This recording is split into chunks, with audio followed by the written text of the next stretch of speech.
Welcome. My name is Ramin Shariat Madari, and I'm the head of industries here in Asia Pacific, Japan for SAP. Today I would like to talk about what tremendous opportunities are ahead of us in consumer industries, especially in fast-moving consumer goods. Even in these times, we see companies delivering great results and very effectively preparing for the next normal. But let me start with a personal story around fast-moving consumer goods during COVID times. Actually, I was amazed by the business and supply chain resilience that is happening in the industry because, you know what, frankly speaking, you helped me through the whole COVID thing. Even in quarantine, when I was finding me as a half German stuck for 14 days in a hotel room somewhere in Asia or in Europe, all the way through, I was able to still get my favorite beer, which I really appreciated on the one side, but also have been very impressed by the resilience of the supply chain in the industry in these times. But the pandemic is not only impacting the beverage industry, obviously. Furthermore, it is relevant for all of us. The food manufacturers, the beverage industry, the health and personal care providers, but also the agribusiness. And we at SAP, we work with many fast-moving consumer goods in Asia, but also around the world. And if we're considering what they're doing currently, we see that these companies are currently reassessing their system landscape to better cope with the new normal. But what are they doing? And maybe to categorize, we see 4 patterns, or if you want, priorities evolving. First, it's about agility. So we're talking about legacy systems and platforms not integrated. Although probably good in standard mode of operations, they are not so appropriate in volatile times, not able to cover demand shocks, supply shocks. And more specifically, these legacy systems typically focus on old data, on historic data, in order to predict the future and what is going to happen. This is difficult in these times, where the history might lead you to wrong future planning. Second topic, trust. It's all about consumer trust. We all have seen this strong shift to e-commerce, to online shopping. Although I believe we will see again an increase in retail business, especially stationary retail, this won't be as before in short term or mid-term, because retailers still need to assure their consumers that stores are safe and hygiene. Third topic, resilience. Here, the ability to respond appropriately, quickly, fast turnaround to demand and supply shocks. We are talking about improved forecasting, replenishment, and planning. And last but not least, also innovation. Bringing new products and new offerings to the markets.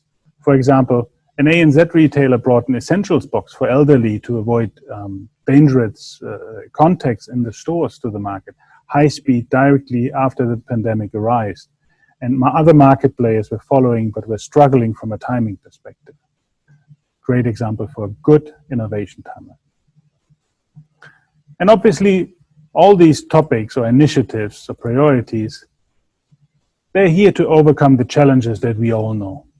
Unpredictable demand, panic buying, buying patterns are redundant, supply chain volatility, unreliable sourcing of raw materials from regions and areas that are impacted by the pandemic and so on. But also changing workforce.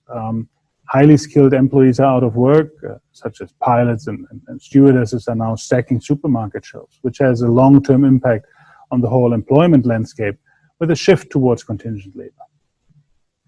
So what do you need to do all of this and resolve the challenges cited?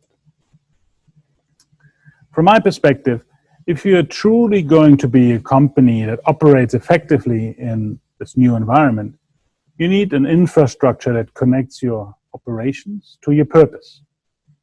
You need a system that can understand, evaluate, and execute end-to-end across the whole value chain of your business. With the Intelligent Enterprise, SAP offers exactly this. First, we use experience management to understand where the issues are, have the information in real time to simulate the past, the present, and the future, and then also to bring that back in the process and seamlessly execute on the decisions made. So ERP doesn't have to be big and slow as it is perceived often. The new ERP needs to be foundational, scalable, flexible, and agile. And we believe we have all ingredients that it needs to bring together our experience management with the 1.8 billion experience data touchpoints with SAP's operational data. Let's have a look at how SAP is covering this a little bit in more detail. First, intelligent enterprise. We talked about that. Stability with a solid core, connectivity to anywhere, enablement of new business models, and ability to integrate vertically into the domains. And second, we have recently extended the offering with a new offering, SAP's Industry Cloud, which is all around agility, focused on small, capsulated, vertical solutions that are clearly focused on industry-specific or cross-industry business challenges. And SAP will provide some of these solutions on the Industry Cloud, but actually we're also looking and suggesting customers and partners to build applications on top. And all solutions are integrated to SAP, come with a common data model, and are reusable across the platform. Interesting example maybe for the reusability across the platform with the company that produces tuna or processing tuna fish.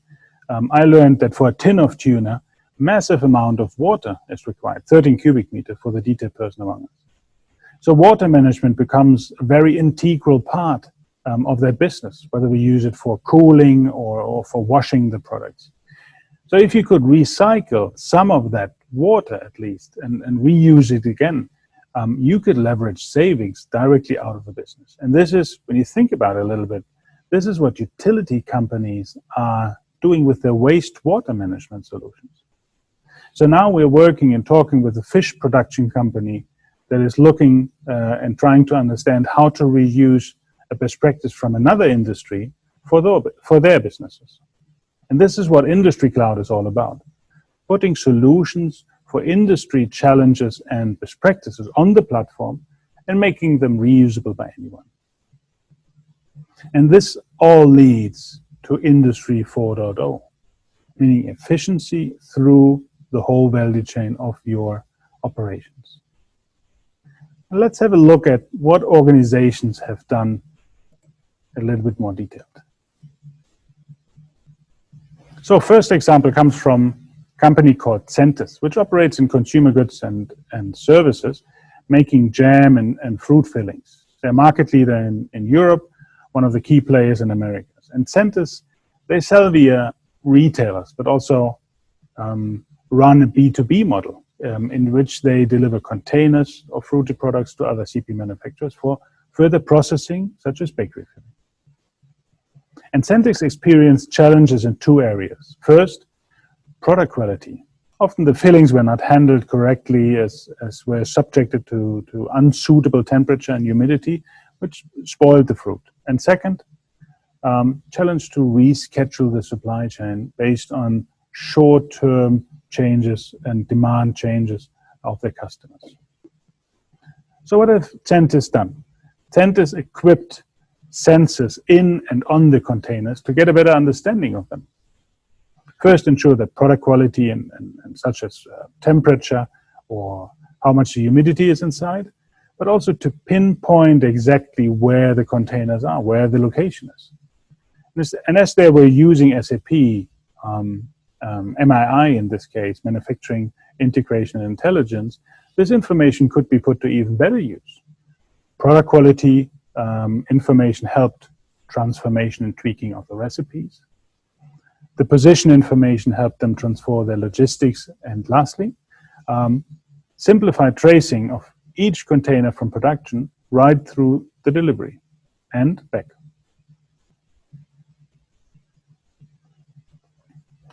And as they were using SAP, in this case MII, Manufacturing Integration and Intelligence, this information could have been put to even better use. So product quality information could be helped. So product quality information helped to transform and tweak the recipes. Position information help to transform logistics, and lastly, simplified tracing of each container from production right through the delivery and back help them in the logistics processes. Which means that the next time you buy it in a nice pastry, especially when there's some incentives, which means that next time you buy it in one of their nice pastries, you can be sure it's the right taste. Another example, this time for intelligent factories, is coming from Froster, a company that is producing frozen and chilled products, and actually is a pioneer in setting up a sustainability strategy way back in 2003 already started. But until today, Froster is following the strategy and wants to provide highest transparency on product and its sustainability to their consumers. So based on SAP Cloud Platform, Froster has created an ecosystem which allows them to collect the data, utilizes it for the sustainability processes. What does it mean? For Froster, this means tracking the ingredients across the whole an entire supply chain, all the way from seeds to the field to the bag. It is possible to trace where the ingredients are coming from and what happens to them. Not enough.